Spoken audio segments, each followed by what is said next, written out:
Hello friends, स्वागत है आप लोगों का हमारे आज के इस वीडियो में।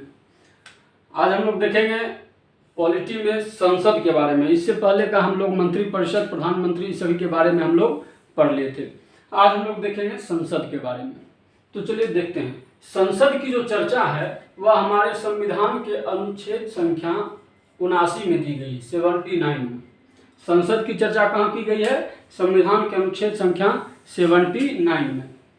देखिए, संसद के तीन भाग हैं। संसद के तीन भाग हैं। कौन कौन से? तो लोकसभा, राज्यसभा और एक है राष्ट्रपति। लोकसभा, राज्यसभा और राष्ट्रपति।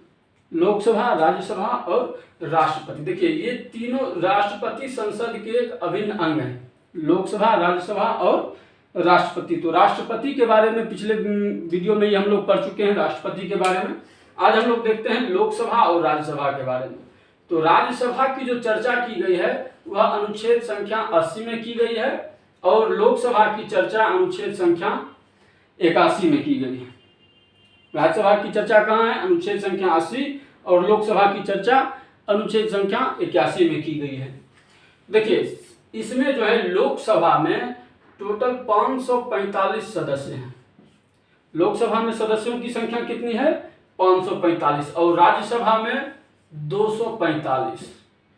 राज्यसभा में सदस्यों की संख्या कितनी है? तो 245। इसी को हम लोग कहते हैं संसद। ठीक है। और संसद के अंदर बैठने वाले को हम लोग कहते हैं सांसद। संसद के भीतर बैठने वाले को हम क्या कहते हैं? सांसद, यानी मेंबर ऑफ पार्लियामेंट। इसको भी हम लोग कहेंगे मेंबर ऑफ पार्लियामेंट। ये होगा मेंबर ऑफ पार्लियामेंट राज्यसभा और ये होंगे मेंबर ऑफ पार्लियामेंट लोकसभा। ठीक है। तो लोकसभा में 545 सदस्य हैं और राज्यसभा में 245 सदस्य हैं। ठीक है। अब देखिए, इनके जो सदस्य हैं, इनके सदस्य, लोकसभा के जो सदस्य हैं, ये सीधे जनता के द्वारा चुन करके आते हैं। लोकसभा के जो सदस्य हैं वो सीधे जनता के द्वारा प्रत्यक्ष रूप से चुन करके आते हैं। और राज्यसभा के जो सदस्य हैं वह जनता के द्वारा नहीं, ये अप्रत्यक्ष रूप से चुन करके आते हैं। ये अप्रत्यक्ष रूप से राज्य के विधायिका के द्वारा, राज्य के विधानमंडल, राज्य के विधानमंडल के सदस्यों के द्वारा ये इसमें राज्यसभा में सदस्य चुन करके आते हैं। राज्यसभा के सदस्यों का चुनाव राज्य के जो विधायक हैं, विधायक लोग मिल करके राज्यसभा के सांसदों का क्या करते हैं? चुनाव करते हैं, इन 245 का। और ये 545 जो है ये जनता के द्वारा प्रत्यक्ष रूप से चुन करके आते हैं, इसीलिए इसको प्रत्यक्ष सदन भी कहा जाता है। और इसको अप्रत्यक्ष सदन, इसको कहा जाता है लोकसभा को निम्न सदन। लोकसभा को निम्न सदन कहा जाता है और राज्यसभा को कहा जाता है उच्च सदन। राज्यसभा को उच्च सदन, लोकसभा को कौन सा सदन? तो निम्न सदन कहा जाता है। लोकसभा के जो सदस्य होंगे, लोकसभा के सदस्यों की जो आयु होती है वह 25 वर्ष होती है। और राज्यसभा के जो सदस्य हैं इनकी जो आयु होती है वो होती है 30 वर्ष। ठीक है। लोकसभा के सदस्यों की आयु कितनी होती है? 25 वर्ष। और राज्यसभा के सदस्यों की आयु होती है कितने वर्ष? तो 30 वर्ष होती है। संसद के कितने संसद के कितने भाग होते हैं? 3 भाग होते हैं। कौन कौन? लोकसभा, राज्यसभा और राष्ट्रपति। इसकी चर्चा 79 में की गई है। ठीक है। अभी देखिए, वर्तमान में हमारा नया संसद भवन बनकर तैयार हो गया है। वर्तमान में हमारा नया संसद भवन बनकर तैयार हो गया है। पुराना संसद भवन अब रिटायर हो गया। पुराना संसद भवन क्या हुआ है? रिटायर हो गया है। पुराने संसद भवन का जो निर्माण किया था, उसका जो डिजाइन किया था वो किया था किसने? तो एडविन लुटियंस ने। एडविन लुटियंस ने क्या किया था? पुराने संसद भवन का निर्माण किया था, डिजाइन तैयार किया था। लेकिन हमारे नए संसद भवन का जो डिजाइन तैयार किया है, इसका जो वास्तुकार हैं ये हैं विमल पटेल। ये कौन है? विमल पटेल। हमारे नए संसद भवन के जो वास्तुकार हैं वो कौन है? विमल पटेल। हमारे नए संसद भवन का जो शिलान्यास हुआ था वह हुआ था 10 दिसंबर 2020 ईस्वी को। 10 दिसंबर 2020 में हमारे देश के प्रधानमंत्री श्री नरेंद्र मोदी जी ने हमारे नए संसद भवन का क्या किया था? तो शिलान्यास किया था। और इसका उद्घाटन अभी हाल ही में 28 मई को हुआ है। 28 मई 2023 को हमारे नए संसद भवन का क्या हुआ है? उद्घाटन हुआ। उद्घाटन किन्होंने किया है? तो उद्घाटन भी हमारे प्रधानमंत्री ने ही किया है। ठीक है, कब हुआ उद्घाटन? तो 28 मई 2023 को हुआ है। अब आगे हम लोग आते हैं लोकसभा और राज्यसभा में। ठीक है, तो देखिए लोकसभा और राज्यसभा के सदस्य बनने की जो योग्यता है वो क्या है? तो लोकसभा में सदस्य बनने की योग्यता है सबसे पहला तो 25 वर्ष आयु होनी चाहिए। राज्यसभा में 30 वर्ष की आयु होनी चाहिए। भारत का नागरिक होना चाहिए। क्या होना चाहिए? भारत का नागरिक होना चाहिए। किसी भी लाभ के पद पर नहीं होना चाहिए। किसी भी लाभ के पद पर नहीं होना चाहिए। उसके बाद पागल या दिवालिया नहीं होना चाहिए। पागल या दिवालिया नहीं होने चाहिए। ठीक है, तो लोकसभा या राज्यसभा सांसद बनने की जो योग्यता है, योग्यता क्या है? तो लोकसभा के लिए 25 वर्ष आयु, राज्यसभा के लिए 30 वर्ष की आयु। भारत का नागरिक होना चाहिए। किसी लाभ के पद पर नहीं होना चाहिए। पागल या दिवालिया नहीं होना चाहिए। ये है हमारे सांसद बनने की यानी कि मेंबर ऑफ पार्लियामेंट बनने की योग्यता। ठीक है, अब आगे हम लोग देखते हैं इसके बारे में।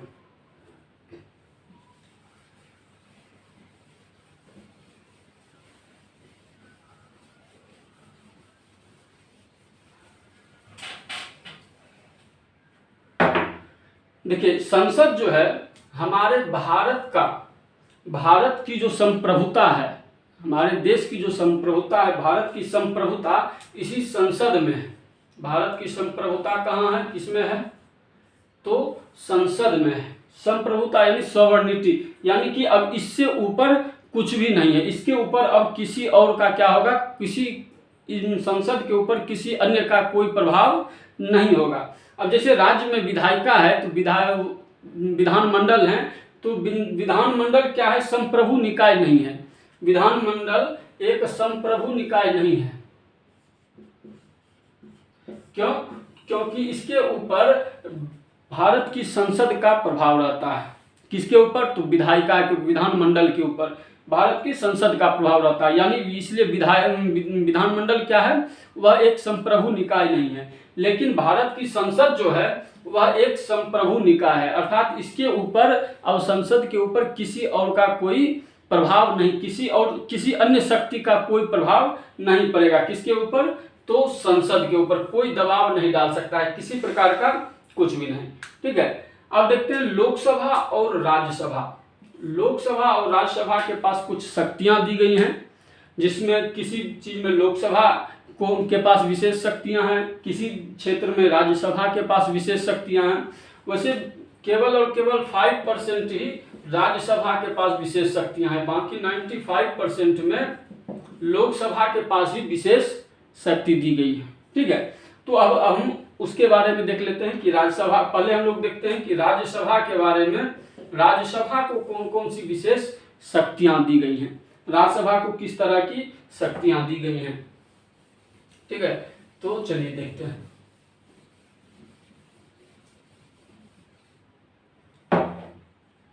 तो राज्यसभा को कुछ विशेष शक्तियां दी गई हैं, जिसमें कि उपराष्ट्रपति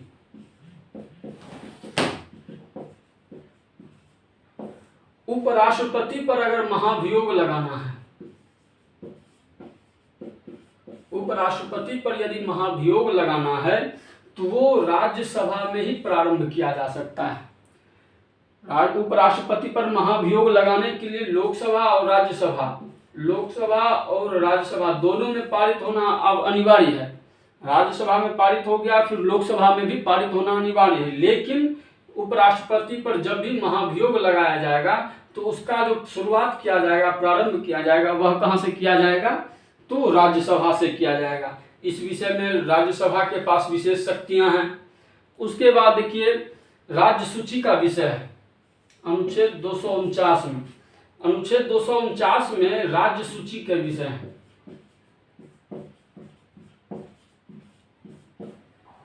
राज्य सूची पर यदि कोई विशेष कानून बनाना है, राज्य सूची के विषयों पर में कोई विशेष कानून बनाना है तो उसका जो पावर है वो राज्यसभा के पास है। उसका पावर किसके पास में है? तो राज्यसभा के पास में है। राज्यसभा ही लोकसभा को कह सकता है इस पर में कोई भी कानून बनाने के लिए। यदि राज्यसभा राज्य सूची के किसी विषय को नहीं कहता है बनाने के लिए कानून किसी विषय पर में, तो लोकसभा स्वयं इस पर कोई कानून नहीं बना सकती है। ये राज्यों का विषय है, राज्य इस पर स्वयं अपना कानून बनाएगी। लेकिन यदि राज्यसभा इस विषय के लिए लोकसभा से सिफारिश करता है, लोकसभा को कहता है, तब लोकसभा इस विषय पर में क्या करेगी? कानून बना सकती है, अन्यथा इस पर में कानून नहीं बना सकती है। तो इस विषय में राज्यसभा के पास विशेष शक्तियां दी गई हैं। उसके बाद कहा गया है कि अनुच्छेद 312 में है अखिल भारतीय सेवा।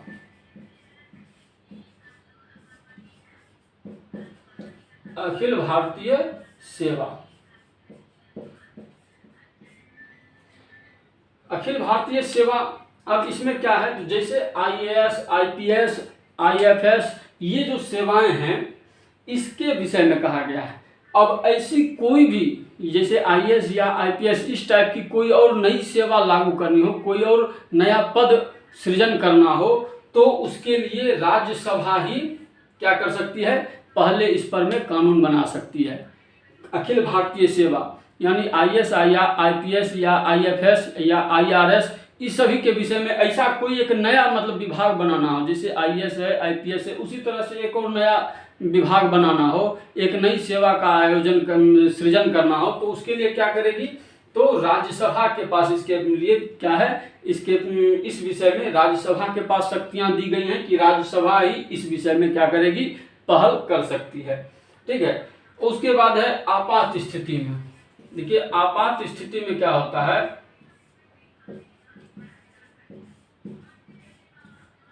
आपातकाल जब लागू करना है तो मंत्रिमंडल की सिफारिश पर तो राष्ट्रपति आपातकाल की घोषणा कर देते हैं, लेकिन 1 महीने के भीतर क्या होता है, उसको लोकसभा और राज्यसभा में क्या करना पड़ता है? अनुमोदन करवाना पड़ता है। तो अब मान लीजिए आपात लागू हो गई और उसी बीच में लोकसभा का विघटन हो गया, उसी बीच में क्या हो गया? लोकसभा भंग हो गई, लोकसभा का विघटन हो गया, तब क्या किया जाएगा? तब जो है उस स्थिति में राज्यसभा के पास पावर दिया गया है। उस स्थिति में किसके पास? राज्यसभा के पास पावर दिया गया है कि राज्यसभा इस पर में अपना अनुमोदन दे सकती है और आपातकाल को लागू रख सकती है। ठीक है। ये कुछ शक्तियां हैं उपराष्ट्रपति पर महाभियोग, अनुच्छेद 249 में राज्य सूची पर कानून बनाने के लिए, या अनुच्छेद 312 पर अखिल भारतीय सेवाओं का नई सेवाओं का सृजन करने के लिए, और ये आपात स्थिति। इन विषयों पर में राज्यसभा को विशेष शक्तियां दी गई हैं। इन विषय पर में क्या किया गया है? राज्यसभा को विशेष शक्तियां दी गई हैं। उसके बाद आप देखते हैं कहाँ कहाँ राज्यसभा के पास विशेष शक्तियां नहीं है। अब देखिए राज्यसभा के पास इन्हीं विषयों पर में विशेष शक्ति है, इसके अलावा जितने भी विषय हैं उन सब में क्या है? तो लोकसभा के पास ही विशेष शक्ति दी गई है। इन विषयों के अलावा जितने भी विषय हैं उसमें क्या है? तो लोकसभा के पास विशेष शक्तियां हैं।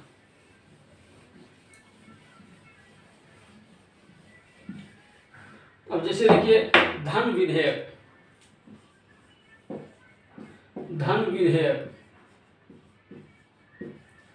अब धन विधेयक पर में यदि लोकसभा ने कोई धन विधेयक यदि लोकसभा लागू लाती है तो इस विधेयक में किसी भी प्रकार का संशोधन क्या राज्यसभा नहीं कर सकती है, या यदि करेगी कोई किसी तरह का संशोधन तो उसको लोकसभा मानने के लिए बाध्य नहीं है, उसको नहीं भी मान सकती है।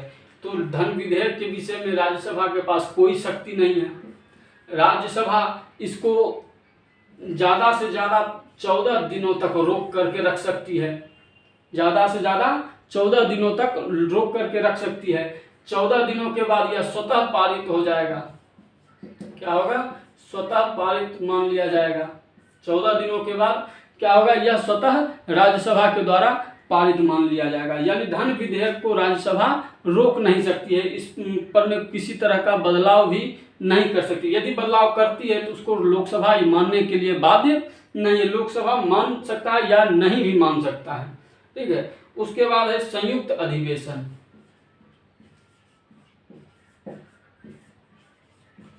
संयुक्त अधिवेशन, संयुक्त अधिवेशन में भी देखिए राज्यसभा के पास कोई पावर नहीं रह जाता है।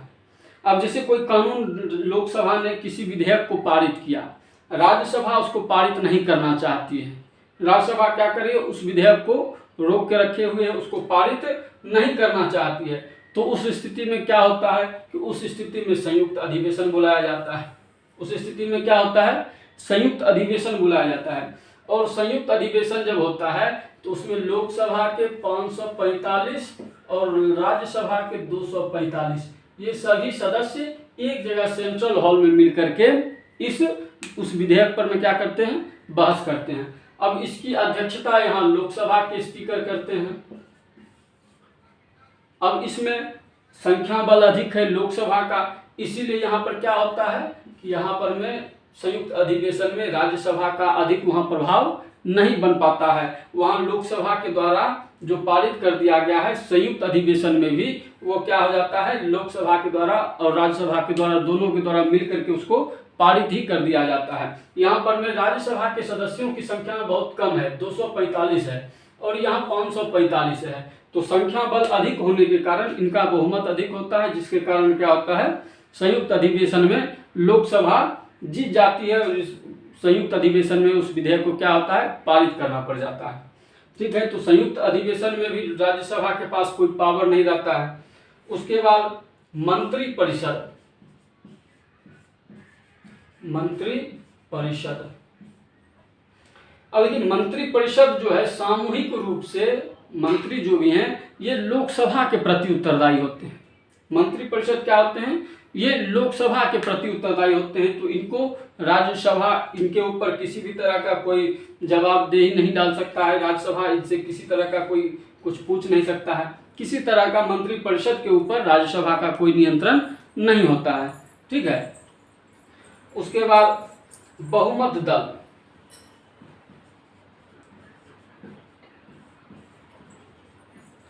उसके बाद देखिए अब प्रधानमंत्री बनाना है, किसी भी पार्टी को प्रधानमंत्री बनाना है, किसी भी पार्टी का प्रधानमंत्री यदि चुना जाएगा तो वो लोकसभा में बहुमत के आधार पर चुना जाएगा।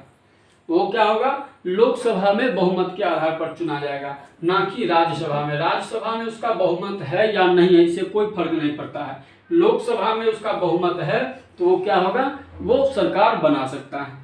तो इन क्षेत्रों में राज्यसभा के पास बिल्कुल भी कोई शक्तियां नहीं है। धन विधेयक, संयुक्त अधिवेशन, मंत्री परिषद और बहुमत, इन सभी क्षेत्रों में इन 4 विषयों पर में राज्यसभा के पास बिल्कुल भी शक्तियां नहीं। इन सभी पर में राज्यसभा कुछ भी नहीं कर सकती है।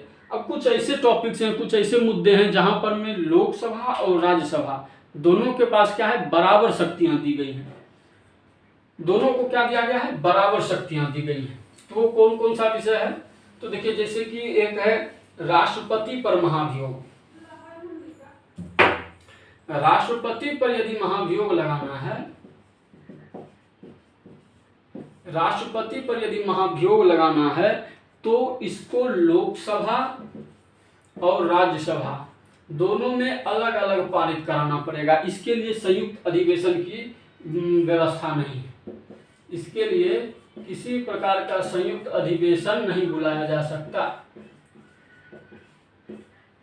राष्ट्रपति पर यदि महाभियोग लगाना है तो लोकसभा में पास कराना पड़ेगा, लोकसभा में पारित करना पड़ेगा, उसके बाद फिर राज्यसभा में पारित करना पड़ेगा। दोनों में अलग अलग पारित कराना पड़ेगा, दोनों अलग अलग पास करेगी। इसके लिए किसी प्रकार का संयुक्त अधिवेशन की आवश्यकता नहीं है। इसके लिए किसी प्रकार के संयुक्त अधिवेशन की व्यवस्था ही नहीं है। राष्ट्रपति पर महाभियोग के लिए संयुक्त अधिवेशन नहीं बुलाया जा सकता है, इसको अलग अलग ही पास कराना पड़ेगा। तो इस क्षेत्र में इस विषय में लोकसभा और राज्यसभा दोनों के पास शक्तियां क्या हैं? समान शक्तियां हैं। उसके बाद संविधान संशोधन, उसके बाद संविधान संशोधन। संविधान संशोधन पर भी लोकसभा और राज्यसभा दोनों में अलग अलग इसको पारित कराना पड़ेगा। संविधान संशोधन में भी यदि किसी विषय में संविधान संशोधन करना है तो उसमें भी लोकसभा और राज्यसभा दोनों में अलग अलग पारित कराना पड़ेगा। इसके लिए भी संयुक्त अधिवेशन की व्यवस्था नहीं है, इसके लिए भी आप संयुक्त अधिवेशन नहीं बुला सकते हैं। तो कुछ ऐसे क्षेत्र हैं जहां पर में लोकसभा और राज्यसभा को बराबर शक्तियां दी गई हैं। कुछ क्षेत्र हैं जहां पर में लोकसभा को विशेष पावर दिया गया है, कुछ जगह है जहां पर में राज्यसभा को विशेष पावर दिया गया है, और कुछ ऐसे क्षेत्र हैं जहां पर में लोकसभा और राज्यसभा दोनों को क्या किया गया है? समान पावर दे दिया गया है। यहाँ क्या किया गया है? दोनों को समान पावर दे दिया गया है। ठीक है, तो चलिए आगे देखते हैं। लोकसभा और राज्यसभा, अनुच्छेद 80 और अनुच्छेद 81। अब देखिए, लोकसभा का जो कार्यकाल होता है, लोकसभा का जो कार्यकाल होता है वह होता है 5 वर्षों का। लोकसभा का कार्यकाल कितने वर्षों का होता है? 5 वर्षों का। राज्यसभा का कार्यकाल कितने वर्षों का होता है? तो ये एक अस्थाई सदन है। ये कैसा सदन है? यह एक अस्थाई सदन है, ये कभी विघटित होती ही नहीं है। हाँ, लोकसभा 5 साल से पहले भी भंग की जा सकती है, विघटित की जा सकती है। वो राष्ट्रपति जब चाहे इसको विघटित कर सकते हैं 5 साल से पहले भी, नहीं तो इसका जो कार्यकाल है वह कितने वर्षों का है? 5 वर्षों का है। लोकसभा के सदस्यों का कार्यकाल कितने वर्षों का है? तो इनके सदस्यों का कार्यकाल भी 5 वर्षों का है। लेकिन राज्यसभा के सदस्यों का कार्यकाल जो है वह 6 वर्षों का है। राज्यसभा के सदस्यों का कार्यकाल 6 वर्षों का है। इनका एक बार चुनाव होता है, लोकसभा के सभी सदस्यों का चुनाव एक बार में होता है। एक बार में चुनाव हुआ, एक बार में सभी सदस्य इसमें आ गए 545, और एक ही बार में ये 545 सभी सदस्य 5 साल के बाद रिटायर हो जाएंगे, फिर से नया चुनाव होगा। लेकिन राज्यसभा में क्या है? ये कभी विघटित नहीं होती है। इनके सदस्यों का कार्यकाल 6 वर्षों का है। अब इसमें जो है सदस्य, इसके हर सदस्य जो है 6 साल पर रिटायर करेंगे, लेकिन चुनाव इसमें क्या कब होगा? तो प्रत्येक 2 साल बाद, प्रत्येक 2 साल के बाद इसके 1/3 सदस्यों का, इसके 1/3 सदस्यों का क्या होगा? चुनाव होगा, और पुराने 1/3 सदस्य क्या होंगे? रिटायर होंगे, और नए 1/3 सदस्यों का क्या होगा? इसमें चुनाव होगा प्रत्येक 2 साल पर में राज्यसभा में। ठीक है, तो ये था लोकसभा और राज्यसभा। हम लोग संसद के बारे में देख रहे थे। उम्मीद है आप लोगों को आज का ये वीडियो पसंद आया होगा। पसंद आया हो तो लाइक करें, शेयर करें, सब्सक्राइब करें। इससे आगे अब हम लोग नेक्स्ट वीडियो में इसके आगे देखेंगे। धन्यवाद।